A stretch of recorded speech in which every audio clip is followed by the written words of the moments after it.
Hi, folks. Welcome to today's episode of the From the Hart podcast presented by our good friends at Orange Kiwi Consulting. Orange Kiwi is a Southern California-based global consultant that focuses on helping businesses through transition, whether you're family-owned, privately held, what have you. Orange Kiwi Consulting, just go to orangekiwillc.com to learn more. And I appreciate my partnership, longtime partnership with Allie and Andrew Taylor and Orange Kiwi Consulting.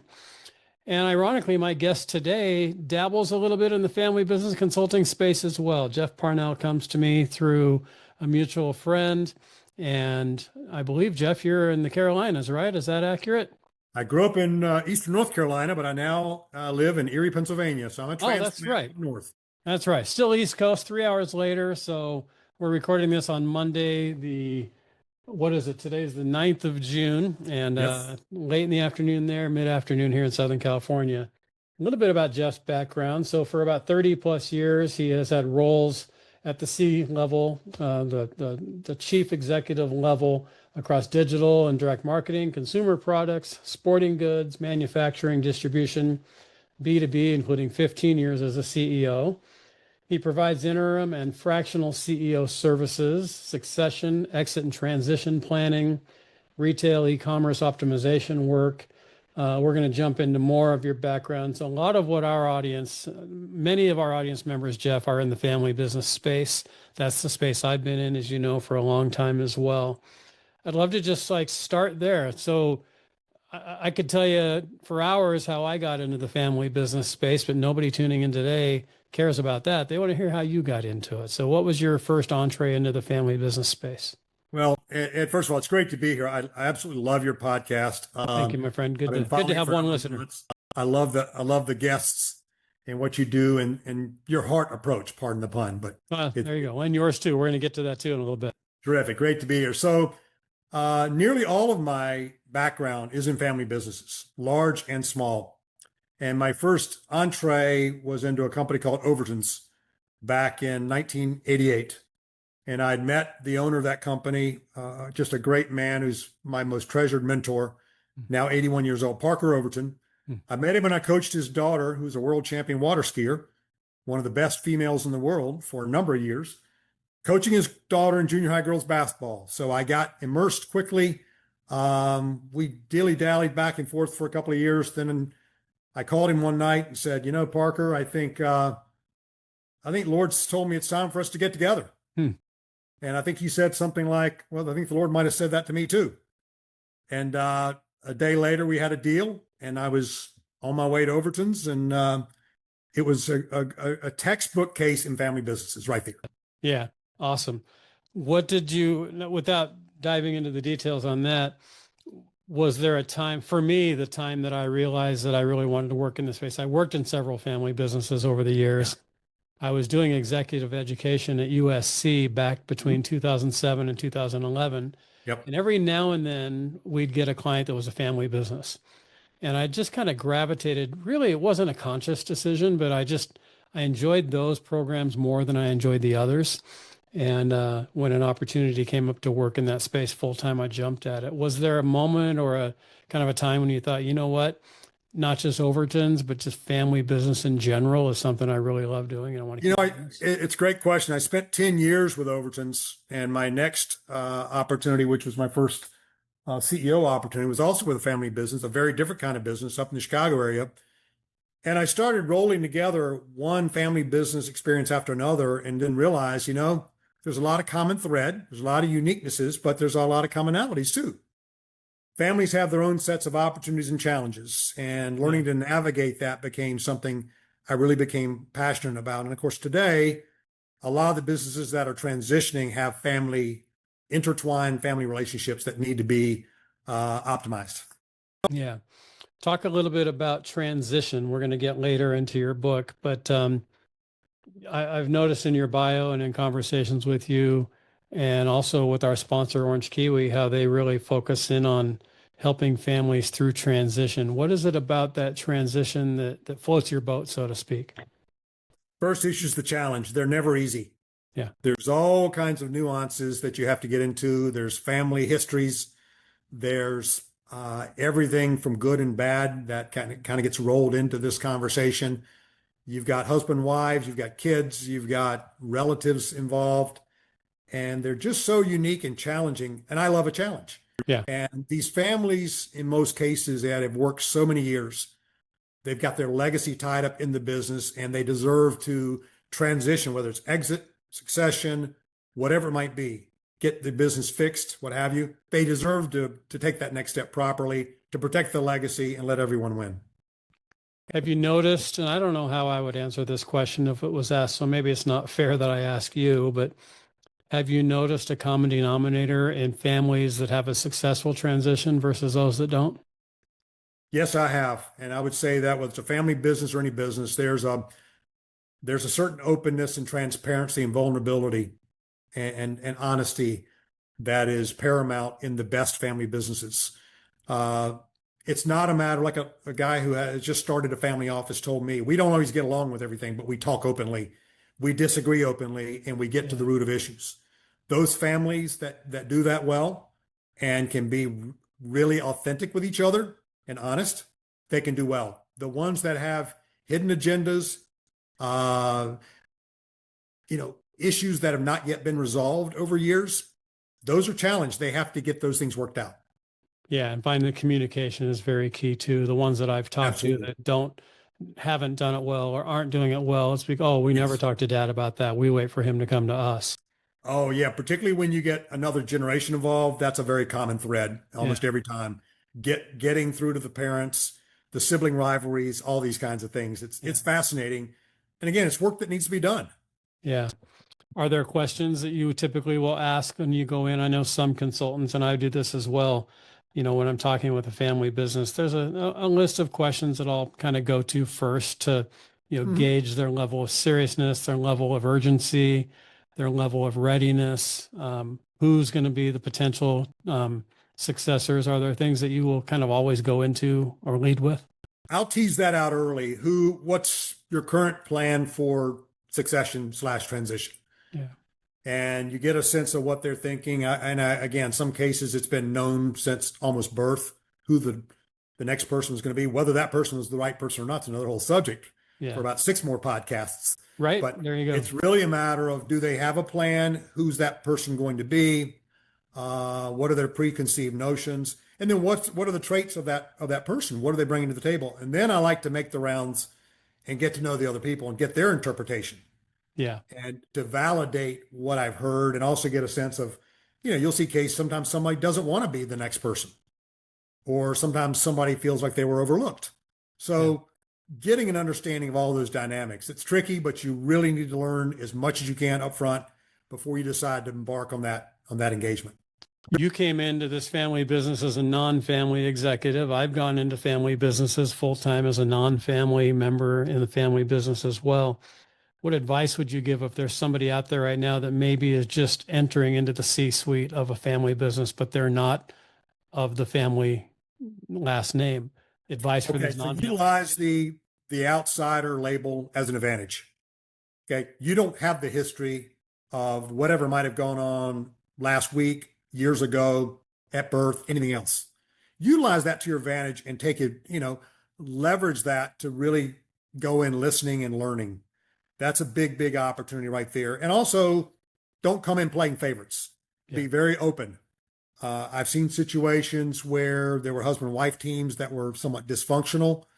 I've seen them where they gelled as a perfect team, but go in there and learn and listen and use that. I like to call it, you're allowed to ask dumb questions. And yeah, because you don't have the context, you get to ask these questions yeah. for better understanding. And sometimes, as obvious as the answers might be, it gets people talking. I have a good friend. I don't know if you know Richard Walkowitz or not, with Xylogenesis. He's out of St. Louis. I met him a few years ago, and I've heard him speak out here in Southern California and in St. Louis and other places as well. And he gave a presentation out here not long ago in Orange County, California, where I am, talking to more financial advisors about how to advise the non-family executive. And one of the points Richard made, and it really stuck out to me. Hi, Richard, by the way, a little shameless plug for you here. And this really stood out for me is and there were many, there were like 11 or 12 Yeah. points in his presentation, but the one that I keep going back to is If you're a non-family executive, remember you're not family. Right. And they may say, oh, he's like part of the family. We treat him like family. But at the end of the day, don't get so comfortable that you think you are family, because you're not. That is right. Yeah. And the related piece of that is I like to talk about what I refer to as the dinner time conversations. At the end of the day, they're often going home and having dinner together And you're and not there. downloading. And that's a very different dynamic. And you're Yeah. not at that table, Ed. Right. Occasionally you get invited to the family picnic or the birthdays, but still, don't make that You're not mistake. family. That is exactly right. Yeah. Right. Because you know what? You can talk bad about your brother and your brother can talk bad about you. But the minute I talk bad about one or the other, I'm going to be looking for a new job. Absolutely. So You bet. yeah, you can listen all day long. And even if they say, well, what do you think? It's better. If Right. there's anybody out there that works in a family owned business and Yeah. the family asks you, well, what do you think about my sibling? The best advice is you can think it, just don't say it. Yeah. Blood runs thick. No doubt about it. Absolutely. Absolutely. So let me talk a little bit about leadership, because so much of successful, I think everything in a successful business, family Yeah. owner, otherwise, starts at the top, starts with the leadership. Is there a leader out there, famous, not famous, living or dead, anyone that you think of when you think of like the greatest leader that you try to emulate, and who might that be and why? Or what is it about them that you admire so much? Great question. And I've been around so many great leaders. I knew a man who was a senior vice president of sales at Equifax, who was a dynamic leader. And he was a folksy guy from West Virginia, but make no mistake about it, he was smart. He passed away a number of years ago. His name was Joe Dawson.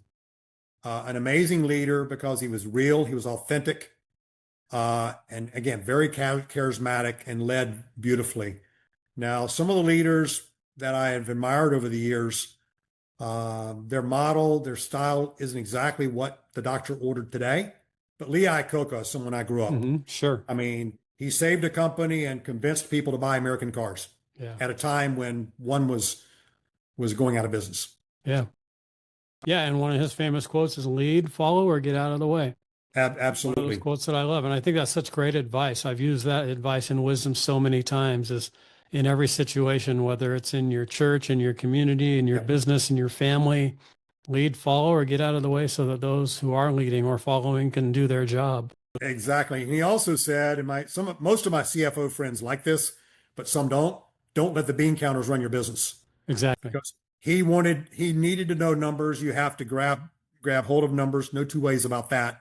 But it's about much more than numbers in running any enterprise. Yeah, and any leader and owner of a business needs to know their financials, but don't, like you said, don't run it based on that. Absolutely. Exactly. One of the things that you've done that's in your bio, and I've done a lot of this as well. Well, you've written a book, and we'll get into that in a second. But prior to that, you've done a lot of adjunct professor and teaching. I've done it in the sports industry and leadership industry as well, and sports leadership, which I'm embarking on again here in the fall. What do you mentioned with a love of teaching and mentoring, you've also served as an adjunct at the university level for more than 10 years. What do you like to teach, and what do you like about teaching? I like to be the ability to impact young lives. Yeah.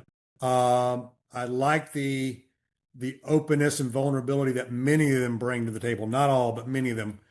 The fact that, you've got battle scars, you've done some things, you've had some successes, but we've all had failures and we've all struggled in different ways. And I love the fact you can impart wisdom, and you do it in such a way that you hope, like being a parent, you hope that those younger than you will not make the same mistakes. Inevitably, they will in many cases, because they're human beings and they do that. But I love impacting lives, and it's so rewarding when they reach out to you years later. I had a kid from, say a kid, he's in his 30s now. One of my favorite students from South Africa reached out to me about 5 years ago. And he said, Jeff, would you mentor me? And so we have monthly calls on camera. Yep. And, I learned so much from him, and I think I've been able to help him navigate a number of different career areas outside of Johannesburg. So you used a magic word that I love, that word mentor. Yeah. I've had the privilege of mentoring many people, and I've been mentored by many more. Yeah. When someone seeks you out to mentor them, what are you typically looking for in that person before you decide to do it? Are they coachable? First trait. If I'm coaching the basketball team, football team, anything else, I'm an old basketball guy. Yeah. Are you coachable? Are we going to, it's not that I have all the answers. Are you willing to open up and listen? And are you going to, in return, be honest with me? Yeah. If you bring that to the table, I'm very interested in having the conversation. And this one gentleman came to me and we had a great dialogue. It came out of the blue. I hadn't talked to him in years, and he reached out on LinkedIn, and we immediately struck up something very special. And we so look forward to our times together every month. How about the other way around? What do you look for in a mentor when you're looking at someone to mentor you? Because even at our age now, you and I are roughly the same age. I think we're Yep. sitting around 60 plus or minus. Yep. And I still have people that I have a young man I met with this morning who's 34 years old. And this was the first, we've known each other for a while. It's the Yep. first time we sat down one-on-one. And in many areas, there's a lot that I can learn from him. And I'm going to seek him out as a mentor. What about for you? Are they real? Are Yeah. they real? Are they honest? And are they a good listener? Yeah. Or do they have the canned approach where as soon as they hear a keyword or two, they give me a spring back response, or will they listen? Yeah. But again, that I go back to this so often: openness and transparency, and just being authentic. And if you're bringing those to the table, I want to learn from you, because we all should be learning every day from people, even if it's not a formal mentor arrangement. I've used so many conversations as opportunities to either teach or learn, or both. Yeah, that's excellent too. Just to surround ourselves. I think that mentor-mentee relationship can go both ways. I've been mentored and mentored the same person at times too. It just depends Right. on the skill set or the situation. And And I had a business owner who mentored me over the years. When he sold his business, he and I talked several months after he sold. And he said, "Jeff, they never call me anymore for my input." I said, "There's a good reason for that. It was called due diligence. You sowed into them during due diligence. You no longer own the business." Yeah. And he's mentored me a lot. But to your point, Ed, great point. I've been able to sow back into him in many ways. It's very rewarding, Yeah. considering all he's done for me. Well, and consulting's that way too. You and I both have experienced this, where ideally as a consultant, my goal is to consult my way out of a job. I don't want to be That's right. consulting forever. I want to, there's coaching, which I'm Yep. going to, I've got the knowledge and I'm going to impart and you're going to listen and do. There's Yep. consulting. You've got the knowledge, you've got the wisdom. I'm going to walk you through, or maybe I've got those reversed, but yeah, there's definitely a Right. difference between coaching and consulting. Oh, there is, and in so many cases, and you're seeing a lot more than in the news about it these days. A lot of consultants, it's all about getting their claws into you, getting their teeth in you, and holding on for dear life as long as possible. Yeah. And my first opportunity to work with a consultant, I was hired into Overton's as their first marketing employee, and we're talking 1988.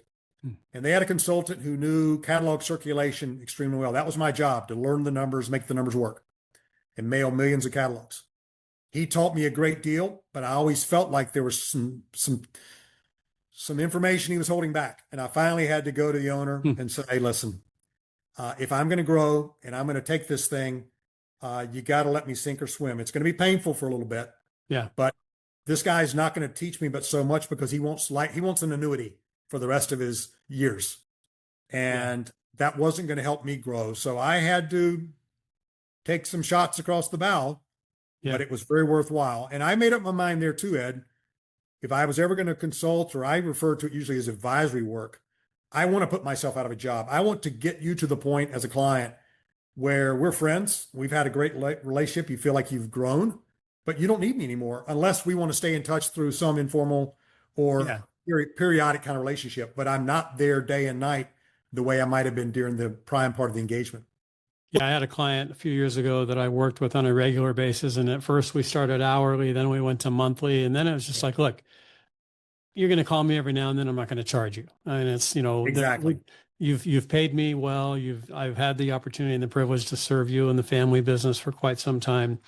And eventually they sold the business and it's all worked out great. But yeah, it's definitely I love to focus on leadership, mentorship when I do these podcasts, and just in conversations in general. I think that we can all learn from likely sources at times, and more often than not, unlikely sources. I've watched kids in a playground and watched interaction, literally watched. I can remember vividly watching a few years ago, 3 kids playing in a sandbox in a playground, and I was there with my grandkids.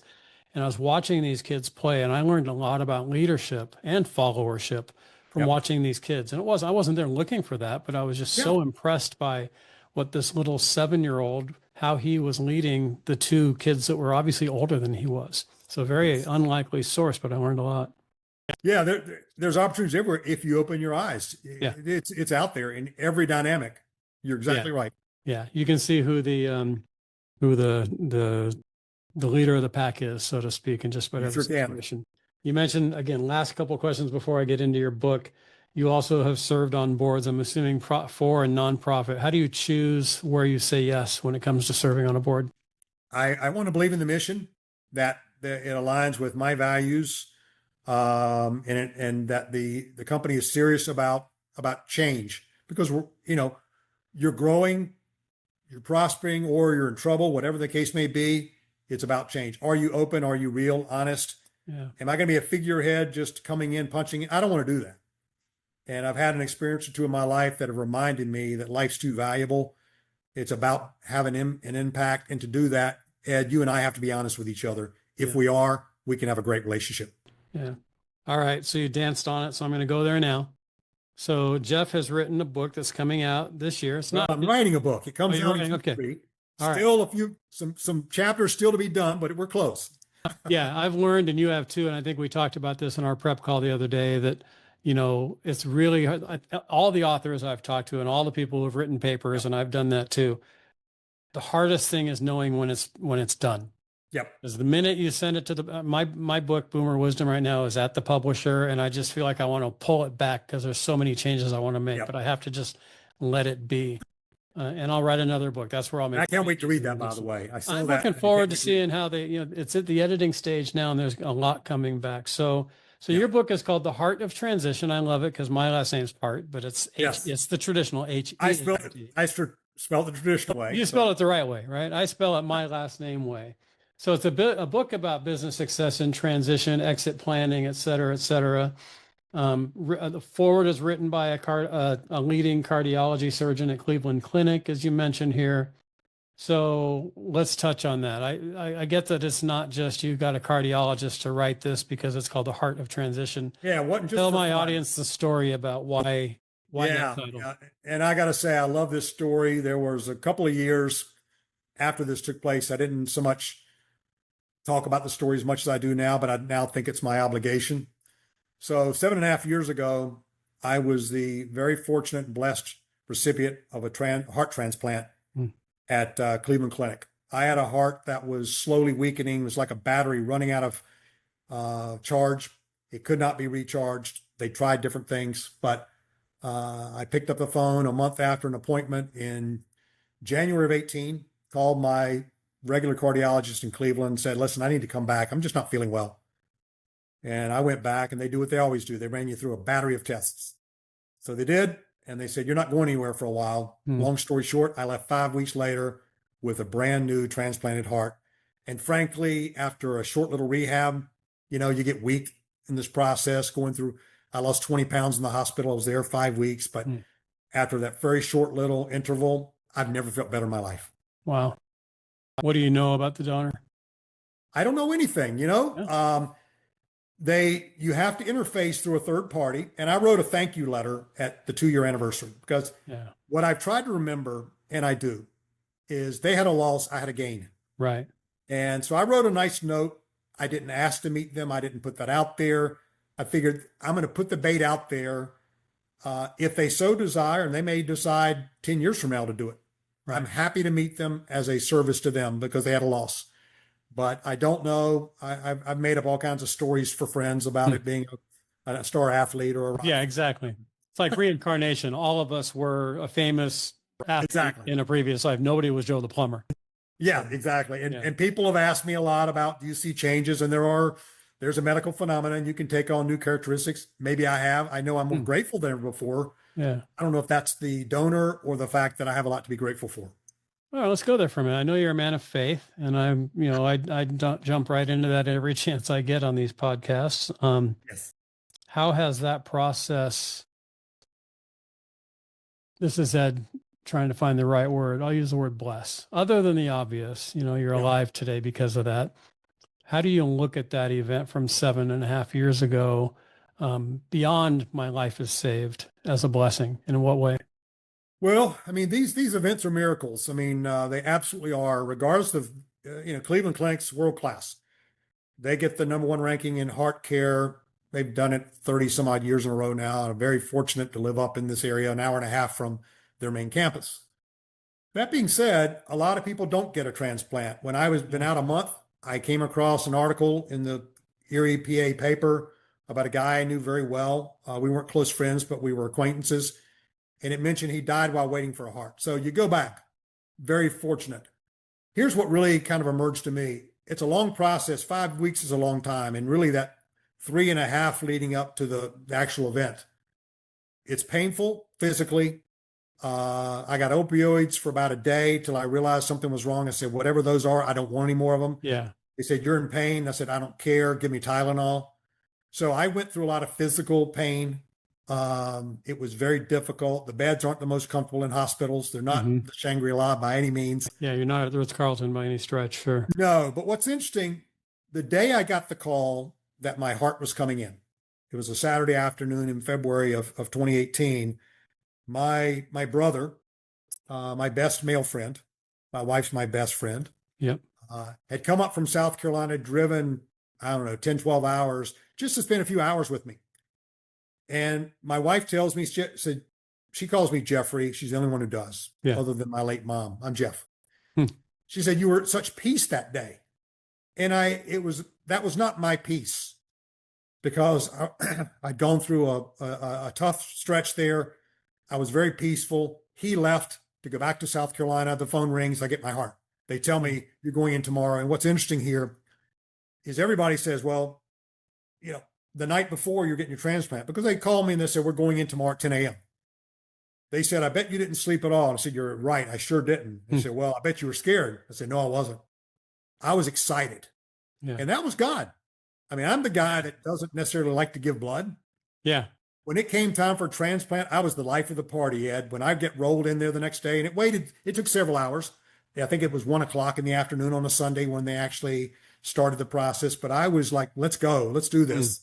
And I'm cracking jokes. And my wife will tell you, said, I'll see you on the other side, and literally it was not the other side, maybe up in heaven, but the other side of surgery. Yeah.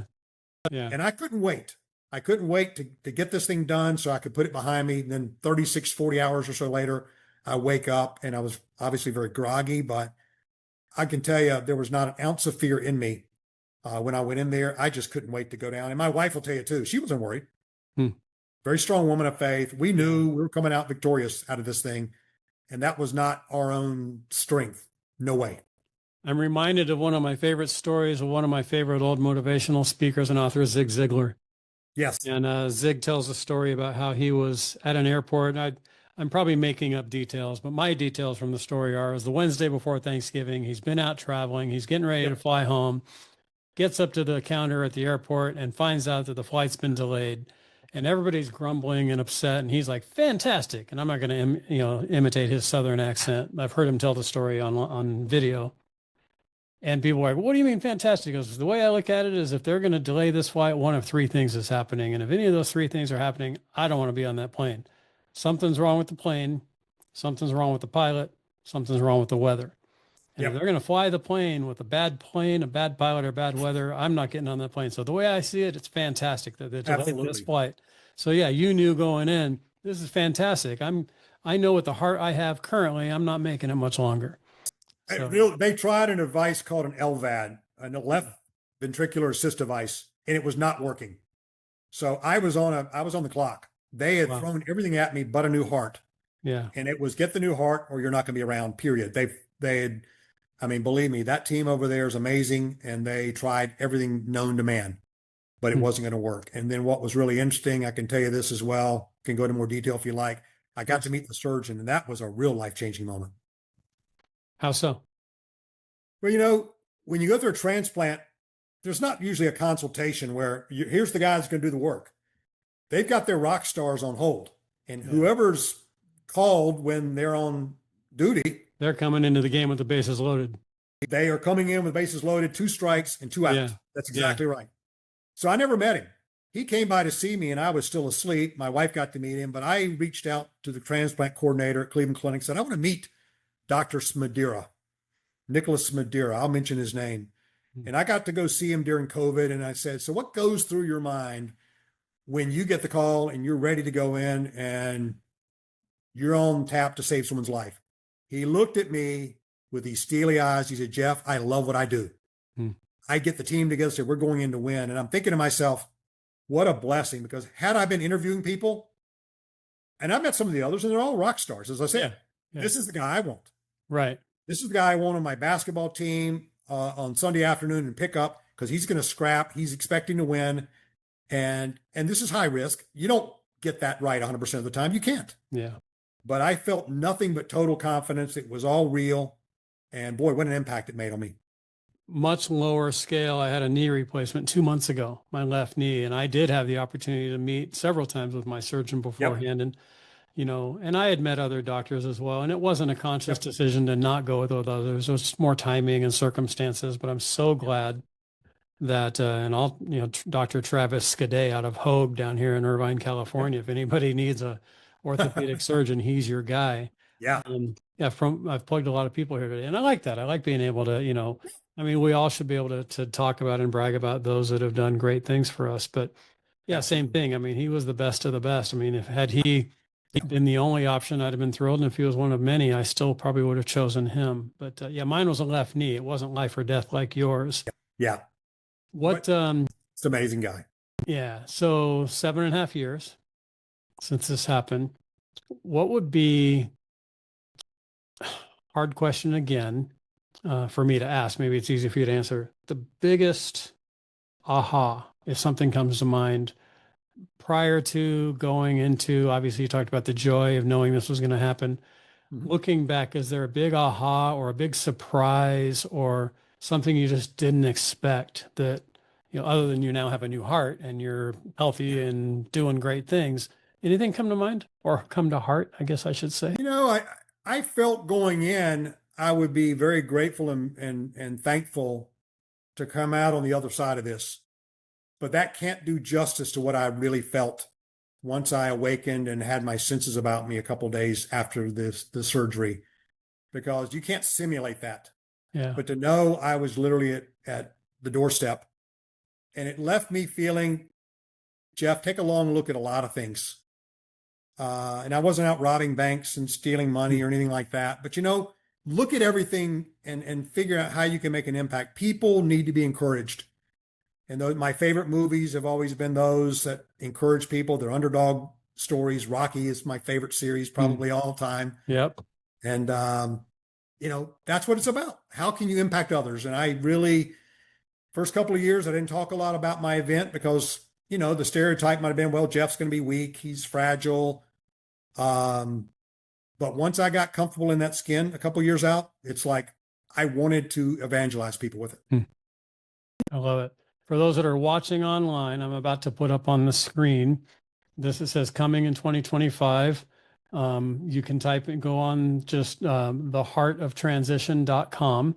And there's a place where you can type your email address to get notified of the book when it's out. You can see the cover of the book. I love the quote at the top, always a trailblazer and an e-commerce pioneer, Jeff transitions companies into their next stage with practical wisdom, insight, and guidance. And then the heart of transition, navigating exit planning, succession, and turnarounds, smart solutions for CEOs, owners, investors, and boards on how to avoid multi-million-dollar mistakes. I like that. I like that approach of helping these owners and these businesses avoid some of the mistakes. What would you say, I'm going to unshare now, what would you say are some of the big mistakes that you've seen that are very common that you talk about in this book? Because obviously on the cover it says you do. So share a little bit about what you dive into in the book when it comes to some of these mistakes. People, owners and business people have been they brought up with a core set of beliefs that it's about the number of hours you can put in your business, how fast you can grow. All these are important. It's a sacrifice to build and grow a business and to own a business. But somewhere along the line, most of them have not been told what's required for a successful transition. Now, I'm not referring to the guy who starts a business to sell it and make millions or billions. That's not who I'm talking about. Yeah. I'm talking about the everyday and the typical business owner who goes in, builds something, and it's time to exit. They're not taught about what succession means. Oh, they feel, well, hand it to so-and-so, he can run it, she can run it. And that's the biggest thing. And there's a lot of advice in this book around practical steps to do better with that, starting with being open, asking great questions, being intellectually curious about what the company can be and should be, and wherever possible, Ed, putting as much of many of these changes in place before you get to a point of exit or transition. Yeah. What do they say? The best time to plant a tree was 20 years ago. The second best time is today, right? Exactly. That is so true. So family businesses who haven't done anything about transition or succession now, Yep. You've already touched on a lot of it right now. What's that one thing that we talked about at the very beginning, but does anything else come to mind that you would want to make sure that you share with these businesses other than the things we've talked about? Start as early as you possibly can, but it's never too late. Yeah. Don't feel just because you forgot to do it, it's not too late. And there's nothing to be fearful of, because so many times what I found, I interviewed a number of owners and a number of business people for this book, and so many of them didn't want to be interviewed. Yeah. And I've gone to sessions where I've offered, I said, confidentially, anyone here wants to reach out privately, I'm happy to talk about succession. I'm not selling you anything. I'm happy to talk about it. And it's almost like an embarrassment, Ed, sadly. If I haven't started it, I'm afraid to tell you that. And that shouldn't be that way, because it's never too late. We can get the job done. Yeah. So we talk a lot about transition from the owner standpoint, from the now generation, those that are leading the company. Talk to the next gen for a minute. So now you got the 20 somethings, 30 somethings, whatever their age might be. What wisdom or advice? And I know it's different for every family, because every family is different. It's like, no two snowflakes are alike, even though I look out the window at snow, not here where I live, but where you live. Yes. It all looks like white. It all looks white, beautiful, and cold. Yes. But it's all different. What wisdom have you gained, or would you like to pass along to that next gen that they can do to get ready for a transition? I think the first would be forget your last name or forget your bloodline for a little bit. Yeah. Pretend you're like everybody else. I mean, it's the old adage of sports, be the first to show up before practice and the last to leave in the gym. Yeah. Put the time in and win it that way, because let's face it, the predisposition is he or she is entitled. Yeah. Right or wrong, that is the predisposition. Yep. Prove them wrong. Prove that you can get the job done. And also, seek opportunities to grow. One of the things I like to do with clients with the next generation is I like to give them what I call CEO or mini CEO projects. Maybe it's a new CRM system or even a number of initiatives, a new vendor relationship needs to be established. What I like to do is give them primary accountability for that endeavor. Mm-hmm. And even the owner, the president, CEO of the company report to them on that one issue. Because that's the assistant coach's opportunity to learn what it's like to take the heat. Right. We are all great NFL coaches on Monday morning. Yeah. What about the guys that coached on Sunday when the fans were upset or the clock was running out? You've got to, and that takes time to learn. So I like to simulate that before you're actually in the, scrimmage hard. Yeah. With, simulate the pressure before you're actually on the firing line. Yeah, Jack Nicklaus, who I'm a golfer, and Jack Nicklaus said that on every shot, if you haven't practiced this shot at least 10,000 times, you're not doing your homework. And there was one time I was watching him on TV back in the 80s or 90s, and the announcers were talking about that, and he had a ball up against a tree that there was no way that right-handed he could hit it, and he's a right-handed golfer. Yeah. He took a 2-iron, flipped it around backwards, and from like 180 yards out, knocked it on the green. And the announcer says he has practiced that shot 10,000 times, so that when he gets to that, it's okay. Yeah. Is it abnormal? Of course. Have I practiced it? Do I know what to do? Yes. Absolutely. You can't practice every scenario in running a business, but you're right. I think that, one of the things that I love is like on advisory boards in a family business, when the owners give their younger generation, regardless of the age, the opportunity to sit in, maybe have a junior advisory board, maybe sit in on the advisory boards, maybe to your point, give them one project and let them drive that. Maybe the kids, the Biltmore estate out in the Carolinas, where you grew up in that area. I had an opportunity back in 2011 to meet with the family at the estate as part of a conference I attended. Yeah. And they said that, how they prepare their next gen is and I'm probably getting the ages wrong, but the 12 to 17 year olds, and forgive me for getting this wrong if you're a Biltmore or a Pickering family member and you're listening, um, the 12 to 17 year olds, they do the family newsletter, they plan all the family Yep. activities, they at the family reunion. So they're given opportunities to lead and to do things of impact so that when they turn 18 or when they go to college and come back into the company, it's not all of a sudden, oh, wow, I'm in an advisory board meeting for the first time. No, it's just old hat. They've done it. Yeah. And that gives you the appreciation for what it's like to make a decision and have to own it. Because 100%. I somebody, love that.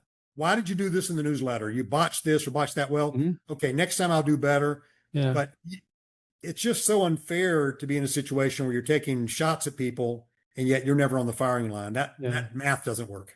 Yeah. What are your goals? Why'd you write the book? I want to reach people.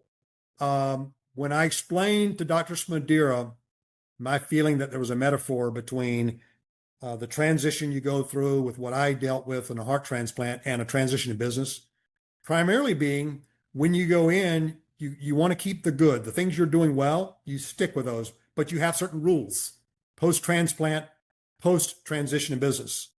One of my rules, I like to call this one out because it's kind of strange, but I cannot drink grapefruit juice. It impacts some of the meds.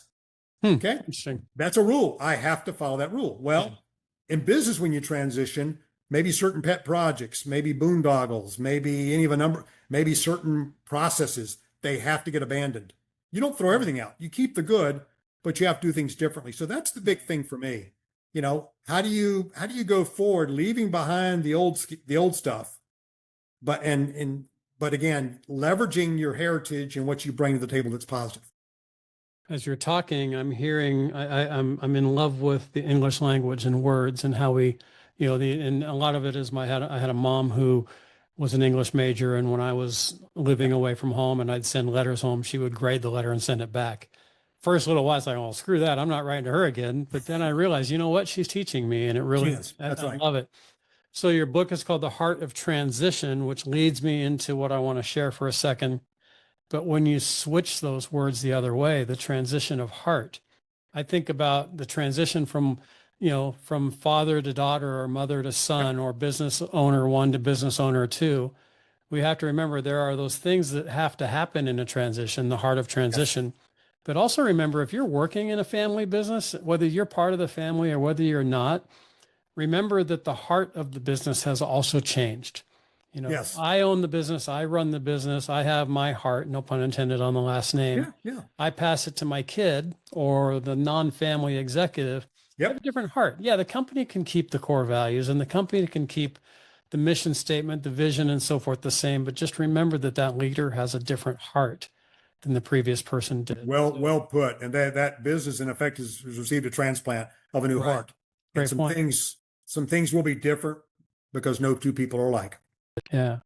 What do you hope people gain from reading your book? Well, I hope they're encouraged, first of all, that someone can go through a medical emergency because we see these stories, but sometimes we don't see enough of these. We see the bad stuff. I emerged very victorious and I, really can apply that to what I do. But I hope from a business perspective, people will say transition is not easy, but if we will stick to it and we will open up our minds and be very real and authentic and honest with each other, we can do some great things and we can have that legacy transferred to the next generation or if we're selling the business, hand over the business to someone who will honor it and take it further. And Yeah. because it's never too late, Yeah. but transition is not easy. It's hard work, but it can be fun and very rewarding. You mentioned your wife. What's her name? Her name is Karen, but I better spell it because Karen is not a very popular name on the internet these days. Right. And I kid Yeah. about that. Yeah. She spells it Carron. Yes. Okay. Uh, what's your hope for Karen? Well, my hope has always been she'll be proud of her husband. Hmm. I hope she's half as proud of me as I am of her because she's an amazing woman. I didn't deserve her. Hmm. We were married 11 months after we met and 10 months after our first date from 600 miles away. That'll tell you something about how things blossomed. Yeah. and the fact that when you know, you know. Yeah. So my hope for her is she will fully appreciate what an amazing, she's very humble. I tell her, why in the world are you humble, as amazing as you are? But Mhm. I hope she realizes how amazing she really is as a wife, a woman, a mother, everything. I love that. I just started asking that question recently Yeah, of a lot of my guests because I think that I think it's important that we think about the people that mean the most in our lives. yeah, My wife, Lorianne, our kids, our grandkids. I think often about what my hope is for them and what I yeah, hope that they not only gain and glean from me, but just in life in general. yeah. Same thing. I use the term I outkicked my coverage. There you Million go. above Absolutely. myself. My brother and I were talking about that last night with him and Yeah. his wife as well. So big goals for Jeff beyond the book, big goals that you have out there ahead of you that you still want to accomplish in your career and your personal, anything come to mind that you're still kind of that BHAG, big, hairy, audacious goal that we all Yeah, ambitious yeah. goal. Well, starting on the personal front, I want my wife and me to be able to enjoy many, many more years of happiness and bliss. I want my kids to prosper spiritually as much as anything. Whatever they do professionally will be fine, but spiritually, God's given them gifts. And I want to be in a position where I can positively impact people, businesses, and people through this book and through my endeavor. I love opportunities to be here with people like you. I'd like to be on, presenting my story to a lot of people, both in the business and medical communities, because I think there's a lot to offer there. Yeah, absolutely. Well, I'm excited that you chose to come on the From the Heart podcast and, you know, from your new heart. So Absolutely. right? I love that. What's the best way? I shared the heartoftransition.com website to learn more about the Yep. book. Is there another good way for people to reach you if they want to learn more about you and the work you You do? can always find me on LinkedIn, Okay. Jeff Parnell. You can also email me, and this is a very long address, so bear with me, Jeff@transitionyourbusiness.com. Okay.